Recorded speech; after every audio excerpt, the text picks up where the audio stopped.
By now, you've probably heard about the Ukraine scandal and President Trump's attempts to get foreign countries to investigate his political rival, Joe Biden.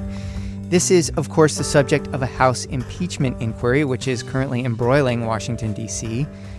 And one familiar name has popped up in this story. Breaking news in just the last few minutes, a new subpoena for Energy Secretary Rick Perry, the latest Trump Rick Perry.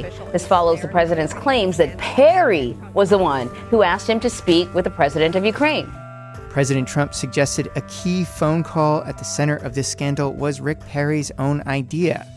So today we're going to look at what Rick Perry has to do with the Ukraine situation. Here to help us connect the dots is Jeff Brady. He's an energy reporter for NPR. Jeff, welcome. Thank you, Reed. So let's start with basics. Who is Rick Perry? My name is Rick Perry. I'm the governor of the great state of Texas. I'm not the governor of the great state of Texas. That's not right. I'm the former governor. I've been involved in politics. Rick Perry is a former governor of Texas. He was the longest-serving governor of that state. Of course, that's an important oil and gas state, and natural gas is at the center of his involvement with the Ukraine situation. So our ability to deliver LNG to whether it's a country like Ukraine, along with coal, this is a powerful diplomatic tool of which we need to use wisely to support our allies and to send the message to those that would use energy as a weapon that we will not be pushed back with that, and we're going to support our allies. He also has been one of sort of self-dubbed the three amigos, as they were known in the administration, responsible for managing the U.S. relationship with Ukraine. The other two amigos, I guess we can call them, a U.S. ambassador to the European Union, Gordon Sondland, and former special envoy for Ukraine, Kurt Volker. Now, Perry... He's been served a subpoena in the House impeachment inquiry, and Democrats want him to turn over a bunch of documents connected to his and the administration's work with Ukraine.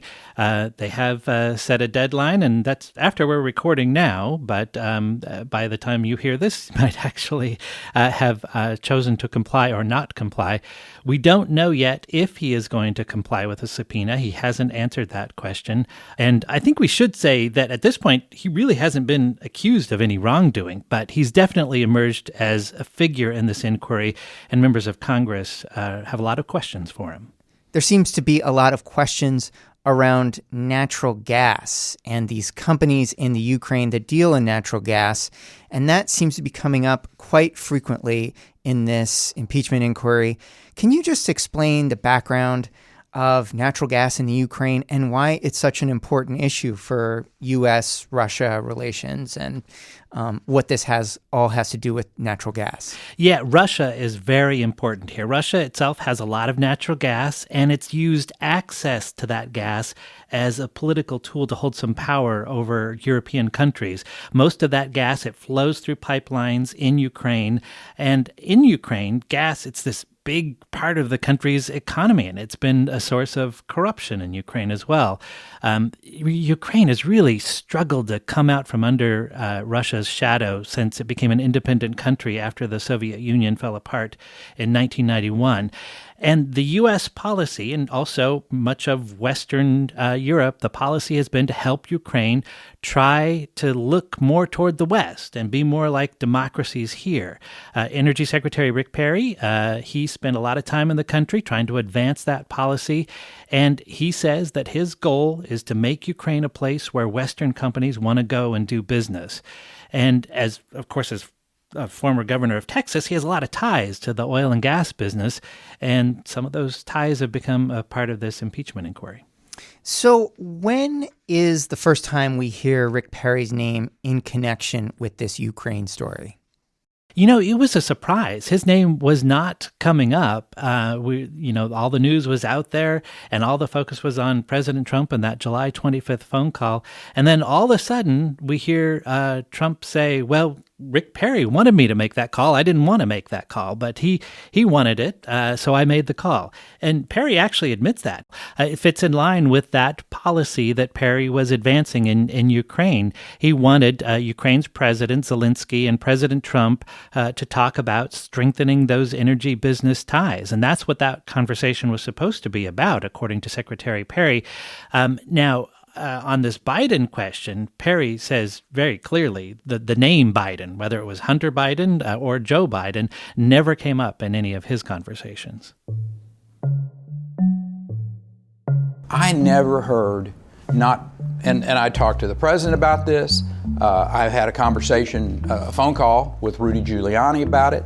I've talked to the previous ambassador. I've talked to the current ambassador. I've talked to Kurt Volker. Gordon Sondland, the EU ambassador. Every name that you've seen out in the media, and not once, as God is my witness, not once was a Biden name, not the former vice president, not his son, ever mentioned.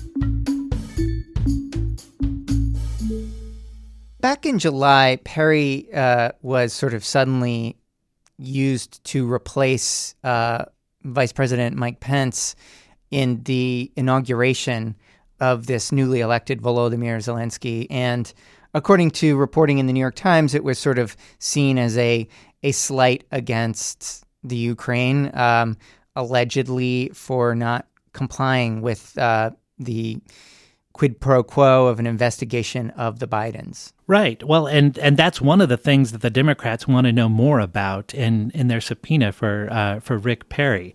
They want to know why President Trump chose to not send Vice President Mike Pence. That was the first plan. And there are reports out there that Trump told Pence not to go. They want to, the Democrats have some questions for Perry about what he knows about this incident. And that's just one thing. There was an Oval Office meeting later in May where there was a meeting with President Trump, with the three amigos, Ambassador Sondland and Ambassador Volker, and Secretary Perry. Democrats want to know what was happening, what was said at that meeting. There are also reports that Trump wanted Perry and State Department officials to deal with his private attorney, Rudy Giuliani, when Ukrainian President Zelensky was trying to get a meeting with Trump. And they want to know what Secretary Perry knows about that. Okay, so there's also questions about another aspect of Perry's involvement here, that he is sort of throwing names out there to sit on the board of an important natural gas company in the Ukraine, and that two of those names were actually GOP donors. Can you get into that a little bit? Sure. That company is Naftogaz. That is the state-run natural gas company, the big one in Ukraine. And Perry's office says that Ukraine President Zelensky's his administration had sought guidance for Americans who could be good advisors, maybe board members for Naftogaz. And Perry's office says that he did suggest two men in the gas industry, in the oil industry. They also happen to be GOP donors. Michael Blazer, he's a Ukrainian-American investor based in Houston, and oil executive Robert Bench. People I've talked with say both seem like pretty sound choices for advising Ukraine and that natural gas company. But since they've donated money to Republicans, that, of course, is raising some questions. But Perry's office says that he also suggested other names, including Carlos Pascual. He's a former ambassador to Ukraine. He's a Democrat. Also, Daniel Yergin. He's kind of a legend in the energy world. He's the author of that Pulitzer Prize-winning book called The Prize, The Epic Quest for Oil, Money, and Power. So Secretary Perry says he did suggest these GOP donors to possibly advise or be on the board of Naftogaz, but he suggested other people as well. Okay. Now, Jeff, you've also talked to some other officials who are linked into this whole business. Can you tell me who Lev Parnas and Igor Fruman are? Yeah, I like to just call them Lev and Igor. I feel like I've come to know them quite well, especially Lev. I had a couple of phone conversations with them. Lev is a Ukrainian American. He's been helping Rudy Giuliani pursue some of these debunked conspiracies that are at the center of the Democrats' impeachment inquiry. He also started an energy company that was supposed to export U.S. natural gas to Ukraine. He was trying to get a big business going here. But he kind of made some missteps early on. He doesn't have any trouble mixing his politics with his business, and he gave a $325,000 donation it was supposed to go through this gas company, but the gas company was so new that they routed it through other accounts, and that attracted attention from the Federal Election Commission. And now he actually has been arrested. He faces an indictment connected to that political contribution to a pro-Trump super PAC.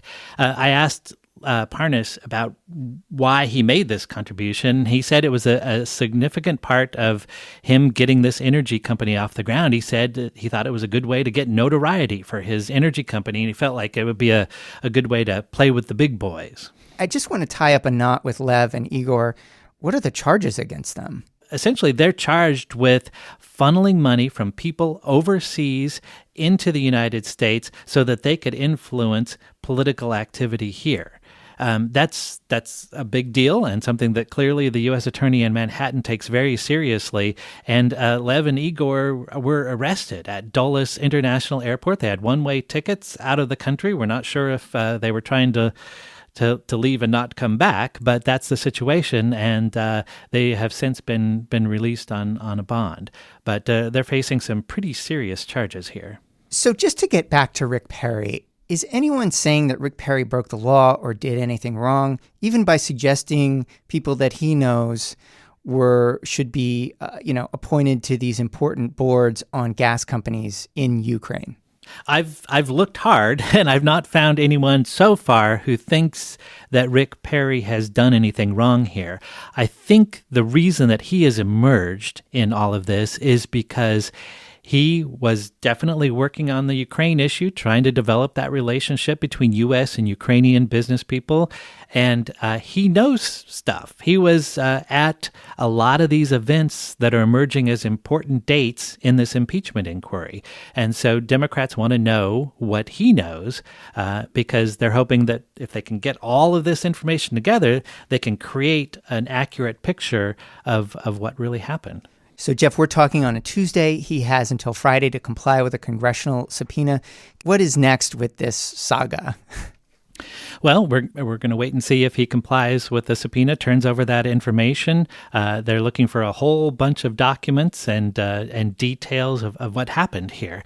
In the meantime, kind of at a really interesting point, a rumor started coming out that Perry was going to be leaving the Department of Energy right around the same time that he emerged as a central figure in all of this. At this point, Perry says he's not leaving. There have been a couple of rumors about this in the past. Last spring, there was a rumor circulating that he was going to be leaving as Secretary of Energy. And he said pretty much the same thing this time as he said then, which is the rumors of me going away have been circulating for a while, and someday they'll be true, but they are not true now. Okay, and I just want to bring this sort of to a close with sort of getting your thoughts. My producer, Andy, has drawn up this amazing sort of whiteboard visualization of all the names and with arrows and circles, with Trump at the middle and Biden and Rick Perry, all these arrows pointing to each other. But it seems to me like there's a sort of convergence of a couple, sort of big themes here. One is Trump was trying to get evidence that the Bidens had somehow done something inappropriate or corrupt in the Ukraine. And at the same time, there is this, completely legitimate business in trying to get American influence in the Ukraine natural gas market. It seems like there's a convergence here between these two big sort of storylines. Am I reading that correctly? Is that how you see it?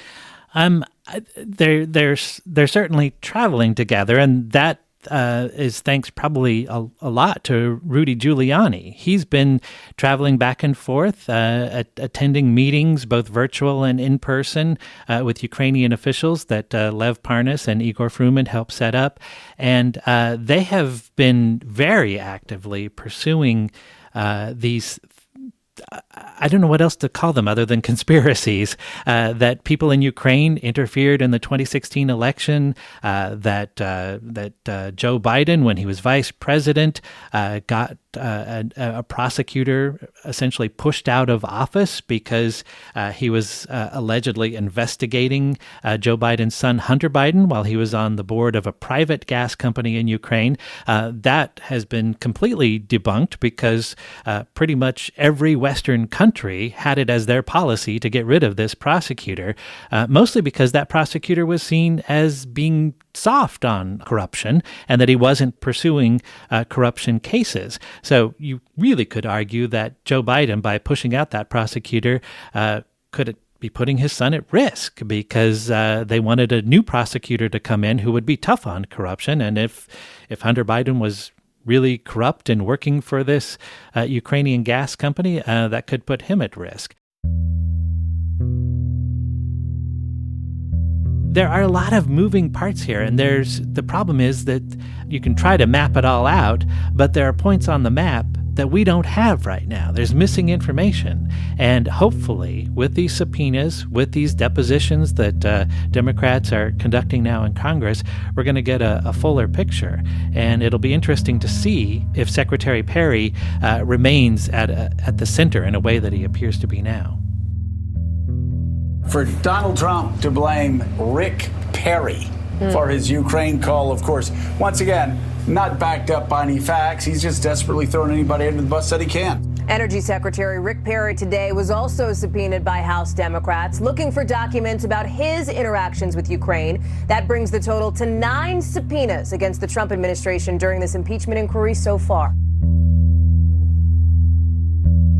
To take it a little bit away from the Ukraine situation, the Energy Department has kept a low profile under the Trump administration. There hasn't been as much controversy as, say, with the EPA under Scott Pruitt or the Interior under Ryan Zinke. Why do you think that is? Is it something Rick Perry has done or a way he's gone about his business that's kept his powder kind of dry or his nose clean? I don't know what the appropriate analogy is, but I think you know what I'm getting at. I think part of it is that it's the Department of Energy, and most of the stuff that President Trump and many of his supporters were upset about was taking place over at the EPA. And that is where the focus for the rollbacks have been. All the different environmental regulations that have, from the Obama era, that have been rolled back since President Trump took office. Over at the Department of Energy, there just aren't as many of those. There are a few, but they just haven't received the attention that the EPA has. And then there's Rick Perry himself. He's a guy who likes to get along with other people. And really, like even in a Democratic Congress, he's going to be the person who says, I want to work with you. And he has mostly had an uneventful tenure at the Department of Energy. I like to say that it's been an unremarkable tenure. And in this administration, that's pretty remarkable.